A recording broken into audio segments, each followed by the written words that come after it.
Welcome to Stop My Crisis. I'm your host, Vivian Gaspar. If you have a child in your life that you love, you really must watch this episode because we are so fortunate to have with us here today Jenifer Gerae. Jenifer is a single mom, a speaker, and a thought leader who is passionate about helping children have a trauma-free childhood, free from abuse and sexual exploitation. She is the founder and CEO of a non-for-profit called Full Circle 40, which is a movement to educate communities and families on strategies to prevent child abuse and sexual exploitation. Jenifer, thank you so much for being here in our studios today. Thank you. And doing the work that you do. It is amazing and very courageous of you. So when you say trauma-free childhood, how can that happen? Because unfortunately, you cannot predict what happens to people, even children. You cannot predict what happens, but you can prevent a lot of the trauma that does happen. Nobody's going to ever be trauma-free. Jenifer, how big a problem is this? This is a national crisis. The CDC, which is the Center for Disease Control, the national government entity, has children's trauma, abuse, and exploitation listed as a public health crisis. And what kind of statistics do they look at? Because I understood, having learned from speaking with you previously, that some types of trauma that the children can go through, if, for example, if their one parent is abusing the other parent, that has changes in the brain that can occur. Can you speak on that? Yes, absolutely. There are 10 markers that they measure when they're giving what's called an ACE test, which is Adverse Childhood Experiences. They will ask questions all the way from, did something personal happen to you, or did you witness something, domestic violence? So even when a child themselves has not been directly abused, so for example, if one parent maybe acts abusively toward the other parent, right, but doesn't actually ever hit the child or directly call the child, disparaging names or demeaningly, is that still considered abuse because the child can hear it or witness it in other forms? Absolutely. Does that still affect them adversely? Yes, it sure does. Is that traumatic? It is traumatic. They are witnessing, they're still witnessing at those ages, they are internalizing it anyways. So what they're witnessing, they still have that innocent compassion that they can almost feel it themselves. Now you're talking about at those ages, that child still loves both parents. There's a resiliency in there that says that if something bad happens on Tuesday, at those younger ages, that child's going to wake up on Wednesday and everything's going to be okay, as long as it's a little bit. So there's a book called Zebras Don't Get Ulcers. Oh, that's an interesting title. The comparison is that if a zebra is out at a drinking hole, drinking water, a lion is creeping up, the zebra sees it, the zebra freaks out, runs, heart palpitations, run, stress, fight or flight, zebra's leaving. As soon as the lion is gone, after they've outrun him, everything disappears. They don't have the ability to recall that. So therefore they don't take it with them. Children, our memories become embedded in our brain waves and brain patterns, and it's all held at the back. So even if they try not to remember something, it's in there. Can you list a couple of examples of how these traumas can come out in a child? So for example, might they just develop stuttering or memory issues? Yes, so you'll see disruptive behaviors in the class. You'll see kids acting out the way they say, oh, he's acting out. Every child acts out. They could be tired, they could be hungry, this is a repetitive thing that the parents need to look for, the teachers need to look for. They also manifest physically. So there is a study, along with that ACE study, there are two doctors, I don't recall their name, linked it to physical disease, heart disease, diabetes, obesity. It's a mental thing that comes through physically and manifests that way. Well, sometimes they say that teenagers perhaps can do that self-inflicting cutting. Is that Absolutely. maybe helps that caused by disassociation patterns? Correct. But then you wonder, so why are they doing this? So you have these behaviors, But I also heard from other people who talk on these subjects that they could have some nervousness, these patterns that develop, like stuttering or memory issues. Sure. Do you notice that the people you work with that you've had these other symptoms occur? Absolutely. Memory issues is of the brain's reaction. It will shut it down and put it in a closet as you're growing up. And so protective mechanism. Yeah. It's created. Survival. Right. Survival Absolutely. mechanism. Yeah, correct. We're going to take a short break and be right back and learn how we can help the children we love have trauma-free childhoods. Roughly half of Americans are concerned about their financial well-being. Nearly a third of Americans have less than $10,000 in savings. Last year, 77% of taxpayers believe they benefited from using a professional tax preparer. Are you worried about your financial situation? It only takes one snowflake to cause an avalanche. Don't let taxes sneak up on you this season. Kendall Ludden, CPA, tax preparer and refund strategist.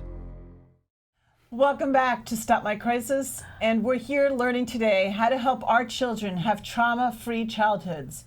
Jenifer, you were saying before our break that there's different ways that trauma can come out in our children even later on in life. So how can parents be more proactive, and at what ages can the children learn how to better cope with traumas that may arise in their lives? Parents need to stay involved with their children's daily activities. The communication level in families today has dropped off. A lot of parents spend a lot of time on their phones when they are in the house, and the parents are just as bad on the devices as the kids are. But the child sees that as something is more important than they are. What's a good way to mention that I'm going to be on my phone right now, but I'm not playing games. I'm doing this to help support the family. Right. Is that age appropriate there? Just like that. Just like that. That's exactly how I talk to my son. You have to. I have conversations with my son the way we're having a conversation here. And he appreciates it, and he'll understand it. I also heard that it's okay to teach your children that their aunt or their grandmother doesn't have to kiss them. That's right. You don't have to make your child give anyone a hug or a kiss. That's correct. If you're going to force a child to do anything that makes them feel uncomfortable, that's going to exacerbate the problem where they think they have to do something that, to make someone else happy. 90%, give or take, of children know their perpetrators. The other thing you should do is line up with your child 2 or 3 other adults that are not you. My children have 3 adults. One is my mother, 2 other that are outside of our family that are trusted adults that they can go talk to about something that they just can't talk to mom about. And that's a great piece of advice. And what age is that no longer necessary? I don't believe it's not ever even at 18? Not necessary. No, 17, 16? If you're gonna, well, I'll tell you this. If you started teaching them when they're young, and you raised them with all of this information and all of these life rules and lessons to keep them self-safe, then by the time they're teenagers, they're gonna know that something feels a little off, and they're gonna either come back to you and talk to you about it, or they're gonna say to the person on social media who they can't really see, and they're gonna say, sorry, I don't know you well enough to come out and meet you. Stay tuned and watch us to learn the tactics that predators are using against your children from toddlers to teens.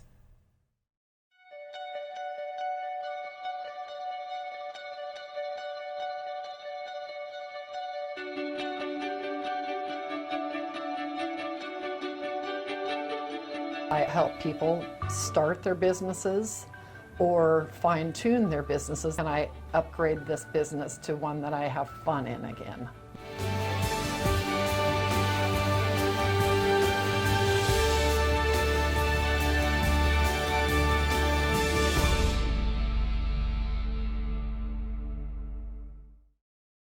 Welcome back to Stop My Crisis. We're here with Jenifer Gerae learning about different ways to help our children have a lot less trauma in their childhoods. Jenifer, thank you so much for taking so much of your energy and hard work and attention to helping so many other parents' children have better childhoods. What programs does your charity have in place that they're helping parents with outreach? We just launched an official group called PACT, which is PACTE, Parents Against Child Trafficking and Exploitation. Tell me about this program, though, the PACTE. Yes. Very unique. Who created it? I created it. So congratulations. Here, Very nice. Yes. Wonderful work. So the pact came from my father-in-law, God rest his soul, would make us sign things. He would have a conversation and he would make everybody sign so that everybody remembered what their agreement was. So with my son, I don't make him actually sign something, but the pact is there. This is my rule, and I understand where you're coming from, and I will compromise with you if we're talking about gaming or online. But you have to meet me in the middle and realize that I'm the adult, and when we have a conversation, I don't want you to come back in 2 days and say you forgot, because I'm going to pick up that piece of paper and I'm going to say, guess what? Do you remember this conversation? Speaking of gaming, we were starting to talk about there's possible dangers in gaming. Correct. Call me innocent as a parent. I have kids. But how could there possibly be dangers in gaming? It's online. The people who are using the dark web for insanely inappropriate things, they are super smart, and they have figured out that the web is access directly to children. What I'm saying is, if it's a predator or a pedophile and they come online, they're going to on purpose make a friendship with that child. They will do whatever they can. It's just a good access point, and they'll walk away if a child says, oh, I don't know who you are, I'm not going to talk to you.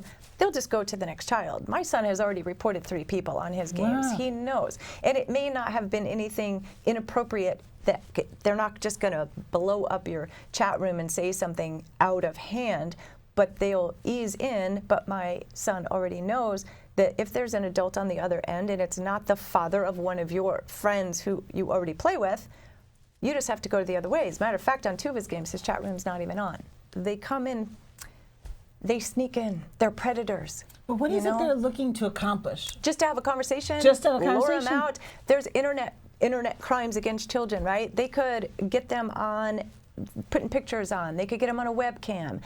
They will have conversations enough to make these children feel safe.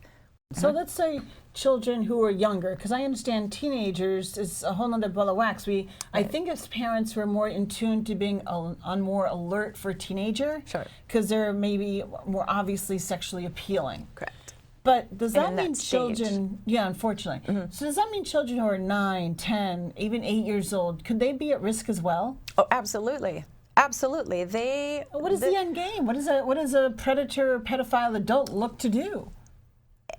Have a conversation. If you think about if we try to understand an addiction and the fact that pedophiles are beyond okay to have an addiction, they will do whatever they can to get close to that. But when they get close to them, what is it they're looking to accomplish? They're looking to lure them out and into public, into a level of, if you have a person talking to a 3-year-old online, they're not going to get the 3-year-old to come out. What they're going to be able to do maybe is just have that conversation, and maybe there's a parent involved, which there are, who also knows about it, and the parent is actually allowing that child to go with that adult. So we have huge family dysfunction in this country where like parents are trafficking their own children right now. Wait.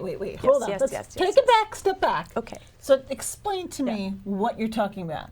You've been made aware of Correct. Parents doing what to their children now? Trafficking their children, selling their children for drugs, to a boyfriend because the mother wants to stay in a relationship. The stories are all over the place. You have to dig for it. Nobody's going to come out on the 6 o'clock news every day and say, what happened today, what happened today, what happened today. But all you have to do is set a Google alert and say, child sexual abuse, and you will be sickened by the amount of emails that come in with stories across this country. Let's, for a second, take a step back to where, okay, we can't help then, unfortunately, when a parent who's going to abuse their own children. If somebody's trafficking their own child, I don't know that there's not much we could do as parents, right? Right. But for a second, let's talk about the children who are being lured by predators. So now you're saying that there's times where children 8, 9, 10, 11, 12, 13 years old, whatever have you, even older, can be lured by these people, these predators, these pedophiles, regardless if their parents or not, to other children. And they get them to go in public. So when they're in public, are they looking to abduct them for sex trafficking, is what you're saying? Sure. Or just be with them for a minute in a private setting. It doesn't have to be outlandish, something that is, it's not always abduction. The creepy guy with the white van and the puppy, 10% of the time children go missing that way. 90% of the time, you have to remember, if they know the perpetrator, then somebody online is going to get to know them. They're going to, do whatever they have to do. What does that mean, sex trafficking? Do they abduct them and force them into prostitution, basically? Yes, into prostitution. What is happening, if they're high school age and middle school age, they're being duped somehow. Somebody is able to make a relationship with them to where they will trust that person. There are recruiters. There are children recruiting each other out of school, in middle school, all the way down to middle school. So they're children who attend school are every recruiting day. other children Every day. to There's do children what? To go out and sell themselves for sex, whether it's under somebody else's control. This is a repetitive pattern that these children are having. It's not always girls. They are going to school, and then they're going home, and then they're having their phones. Sometimes they have 2 phones. They're being tagged by their trafficker. It could be a boyfriend, overbearing boyfriend who, took control of the situation, and now they own them, and they have to go out. There could be threats of exposing them to their parents. Well, if you don't do this again, I'm going to tell your parents, I'm going to tell your family, I'm going to send it out over social media. And you always think, well, it's not happening here. That's what everybody thinks. That's what we need to, that's a mindset that we need to change. It is happening here. It's happening more often than people know. So human trafficking reports, the National Trafficking Hotline is the one number that we're all supposed to report to. Florida is a mandated reporting state. There are a couple of states that are. According to their numbers, California has the largest number of trafficking cases reported. How many cases are not being reported? Well, I mean, statistics are not reliable at all whatsoever, but the numbers are huge enough to say, okay, we need to do something. 1 in 7 runaway children are likely to be trafficked. What about devices? I mean, nowadays, kids have telephones of their own, which of course are all little computers. You can also do all the online gaming and all the social media. But they're now younger and younger ages. Right. I mean, so my children as young as 10, 11, 12 years old all have devices, and they younger. rarely get taken away. And younger. And You're saying younger. Younger than Absolutely. 10? Yep.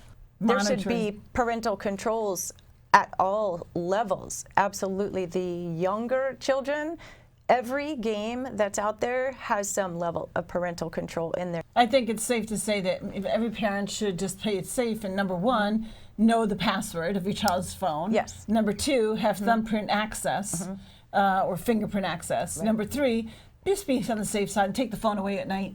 Right. Give it back in the morning. Yes. And I don't want to hear the phones use an alarm clock. You could be the kid's alarm clock to be safe. That's right. That's right. If That's you're what the awake, kids are you gonna can say. do it. Yeah. So let's take another break, because we are learning so much information that unfortunately I think a lot of parents have been too afraid to know until now. Yeah. We provide is the experience that physician assistant our pre-PA students need. The success rate of our program of having students accepted to PA was 97%. All our students we have relationships with. Many of our students come back and help out. There's a lot of different challenges, but the students, we have to rapport with them, and they're like our children. They really are.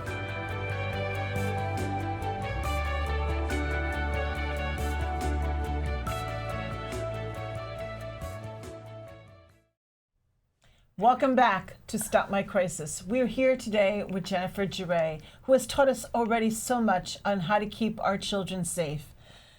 Jenifer, what now? Can you please tell us, what is the government doing to help our children stay safe? The government is doing a lot. There's never going to be enough There's never going to be enough people standing up and making waves and fighting back against the predators. The government's in there. They just passed a bill that is going to go onto the table in November called the Stronger CAPTA. So it's Child Abuse Prevention and Treatment Act. So the government is even realizing the power of prevention and how it needs to be addressed at these younger ages so that we can stop it. Well, the cycle will never end if we can't stop it where it starts. It just is a repeat intergenerational thing that continues and goes on. So somewhere there's got to be a wrench in the chain. What is it that I can do as an individual when I'm out and about in daily life? What scenarios should I be aware of that I might want to alert the authorities to? It happens in front of us all the time, every day. It happens at the malls, it happens at gas stations. So can you just give me 1 or 2 tips on how to help build up your child's self-esteem that might be helpful to help them not be that child that's vulnerable? Yeah, just give them the attention they need. Communicate with them and just talk with them. Eyes have to be wide open everywhere you go. It doesn't have to be fear-based. We don't have to walk around sheltered and thinking that everybody around us is out to get us. If we're just aware, knowledge is power. The more you know about how these situations happen, the better you'll feel about combating that, avoiding that situation, or knowing that this could potentially happen here, so I'm going to go here. It just is, I think everybody just needs to pay attention and look at it and really face it. And when they do have a gut instinct that something's going wrong, if you had seen that situation in the mall, you may have thought, it's just teenagers being teenagers, the guy's flirting with the girl's flirting with the guy, but there are 800 numbers to call. There's the trafficking hotline. There is the National Center for Missing and Exploited Children hotline. Each state has their own child abuse hotline. All you have to do is call 911 and say, hey, I think something's going on here. You don't have to be right. That's their job. So there's so many different types of abuse and potential abuses we've already talked about, from the parent themselves, who is a victim, who does not realize the impact that it's having on their children, all the way up to keeping them safe, to the predator who's luring them out, to potentially sex traffic them or labor trafficking. There's so many dangers and things to think about that we never knew before.